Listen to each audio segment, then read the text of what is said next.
What's up, Pirate fans? Welcome to another episode of Hall Talk. I'm Kevin Huebler, and I'll be joined by my panel shortly, but first, let's take you around the world of Pirate sports this week.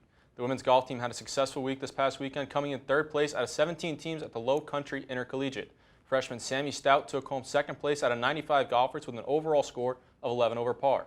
The men's basketball team slipped out of the NCAA tournament last Friday in Greenville after a controversial call late in the game, falling to Arkansas 77-71.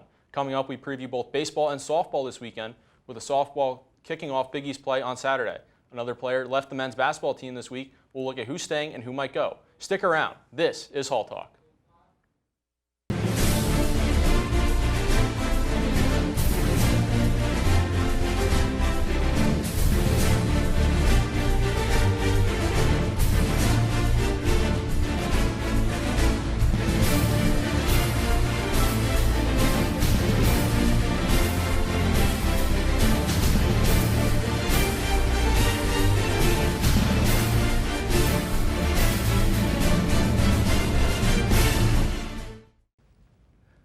Welcome back into Hall Talk. I'm your host, Kevin Huebler. I'm joined now by my panel, Keith Egan and JP Proulx.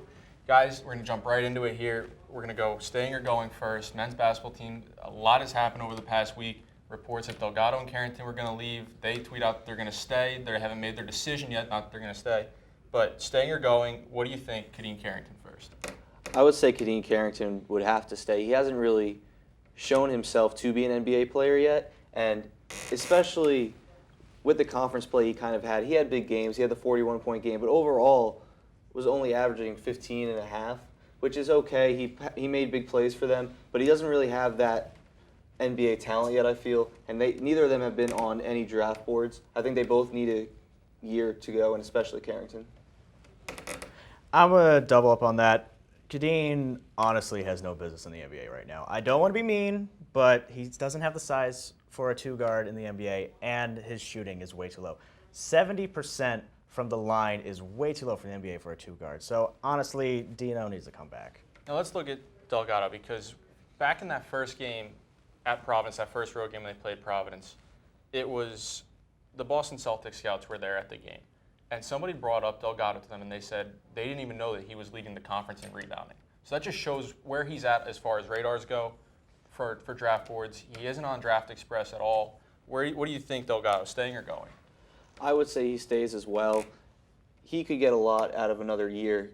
Not even the Big East he was leading. He was leading the country in rebounds and not even being talked about. So coming into another year of that, he'll get a lot more attention.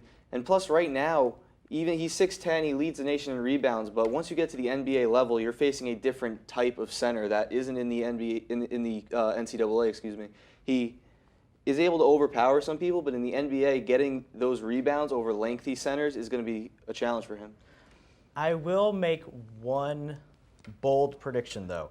If he does leave, he will go play pro ball in his home country of the Dominican Republic.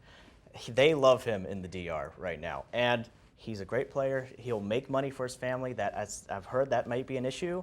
So, but best thing is him to stay here. But if he does go pro, it will not be in the NBA. It will be back home in the Dominican Republic. It wouldn't be Hall Talk if it wasn't a bold prediction from JP. Let's look now at the class of 2015, Coach Willard's recruiting class, all gone in a year and a half. You look at Derek Gordon last year, he obviously graduates.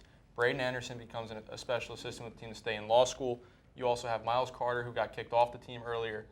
2 transfers, Veer Singh, and also now coming out this week, Dalton Sofer's going to transfer. Are you buying into the fact that this recruiting class comes in 2 years ago, and now they're all going to be gone after a year and a half? I mean, yes, some graduate, but at the same time, it's a lot of young players that you expected to be there that haven't gotten the playing time. Are you buying into this? Honestly, I think those players, again, I don't like to be mean here, but they do not belong on the Big East level. None of them could really shoot. I mean, they're good guys. We knew them personally, but honestly, they had no business in this conference. I would have to agree with that. Neither of them played to their potential. The ones that were able to play most or even half of the season, Carter didn't last too long. And then Singh, none of them really performed to that level. Singh came in as supposed to be a three-point specialist and goes 2 for 12. It didn't fit there. It's disappointing, but one thing that comes out of this is this year's recruiting class going into 2017 has just gotten so much bigger. It wasn't supposed to be like this, and there's now 3 spots still available for Seton Hall. Three scholarships. no one expected it to be this big of a year. Everyone expected next year, after what is right now the juniors going into their senior year, if they don't leave now, when they leave next year, that's going to be a big year. But now you have another year of big shoes to fill and some key spots available, and you still don't know if there's 2 more that are going to be there. Now this team, they go 6-3 to end conference season to make it into the NCAA tournament. Midway through January, end of February, you're thinking this team's not going to make the tournament.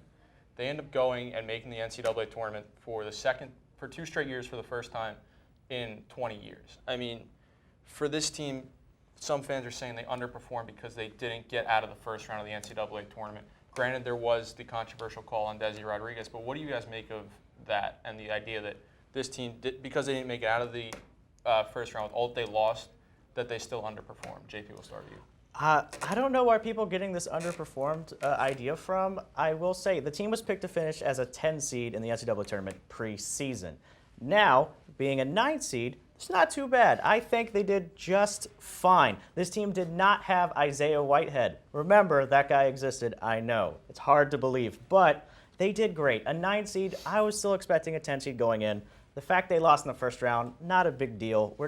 People are acting like we're Kansas or something like that. We're not there yet, but we are improving. I think you can't call this team underperformed, considering that they are a call and a Delgado missed layup away from possibly Or Delgado repeating. turnover. Yes, He had a couple but of those possibly long passes. repeating as a Big East tournament champion if they had gotten to face Creighton, which I think they would have handled that game perfectly fine. So just the little things went wrong for them this year, and they still rebounded and got a 20-win performance. If they hadn't maybe pulled off that last game at Butler, I would have said, well, maybe they underperformed by a game or 2. But I think right where they were is about what you could expect, and a lot of things didn't go their way, so they weren't able to overperform. They didn't really get that opportunity to.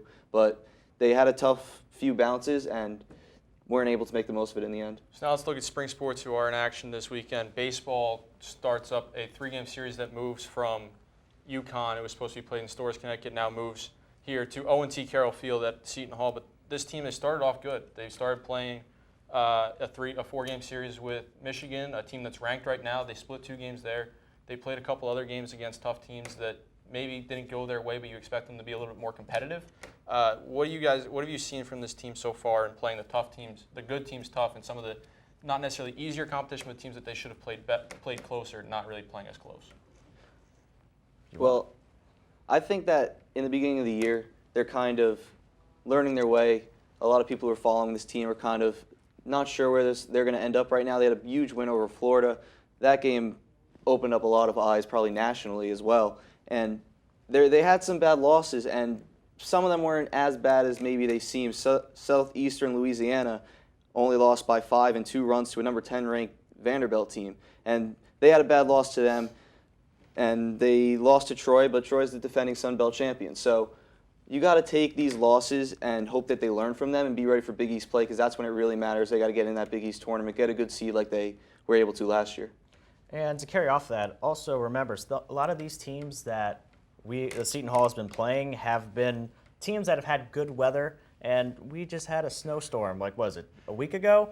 So understand, they've been on the field much longer than this team has. The fact that they've won some of these games is honestly outstanding. For a Northern team, this team's doing great so far in the season. Now, there's a couple lineup changes, obviously, that have happened this year compared to last year. You move Mikael Ali-Mogs, who batted nearly 350 last year. He's only batting 140, 150 right now, and not really playing as much as you would expect from a player who's a senior, being subbed in and out, playing on and off.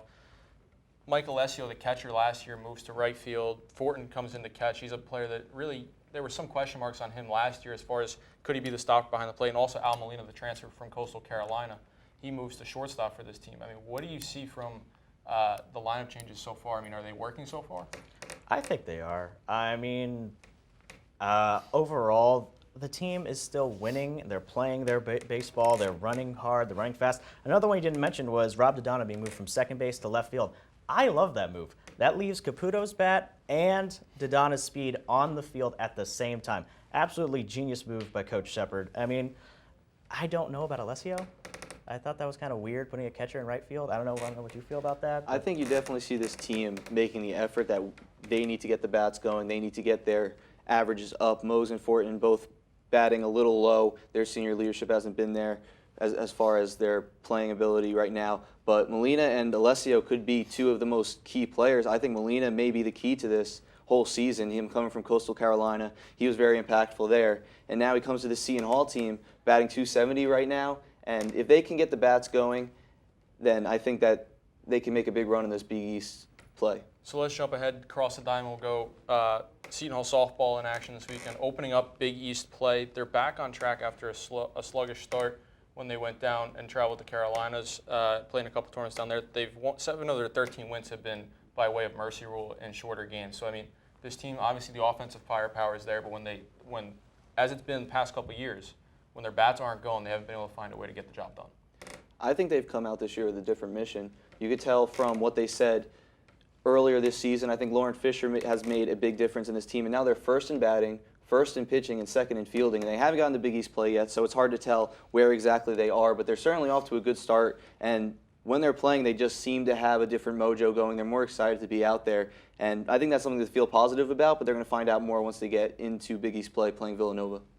And to carry off that, we're talk about Villanova real quick. Villanova is not really a good team at softball, and I think they can sweep them, honestly, but that's a little getting ahead of myself. If the bats are alive, they'll win. I'm just going to be straightforward here. And the bats right now are alive, and they're winning. Keith, what are your predictions for this weekend coming up against Villanova? Well, Villanova also did go 32-18 last year. They're right below Seton Hall in those rankings that what I just mentioned before. So I don't think it's going to be just a clean sweep. I think they'll have a tough time. I think they take 2 of 3 still. They're going to keep this mojo going, but it's still going to be tough. They're going to have to push through and get those bats going, like JP said. So this team now opens up Big East play this weekend with Villanova. They're picked to finish 6th in the conference in the Coaches Poll preseason. What are your expectations for this team going in this season? Higher than 6th. I think top 4 is great. Honestly, if they keep playing the way they are, I think they're going to be number 1. I mean, I'm getting ahead of myself, I know, but if they keep playing the way they do. Bold predictions yet again from JP. Yeah, of course. The rankings speak for themselves. I mean, if they keep these rankings up, then they should be first. However, you're going to play tougher teams. They had some softer teams here at the Pirate Invitational this weekend, so they were able to boost their stats a little bit there. Boost However, their confidence also. Exactly. That was Absolutely. big for them. They had freshman pitching going on this weekend who had big games as well. So they're going to have to take that into Big East play. I think that they're going to stay towards the middle. They should definitely go. The goal is that 4 spot. The goal is to get into that tournament, and then you try to push even further. But right now, since they were projected 6, you want to get that 4, maybe 3. So that should be their goal, and they're going to have to keep up the mojo to do so. I would definitely say 3rd or 4th is probably the best case scenario for this Seton Hall team. That's going to do it for us here on Hall Talk. For my panel, Keith, Egan, and JP, thanks for tuning in. Catch us next week on Hall Talk.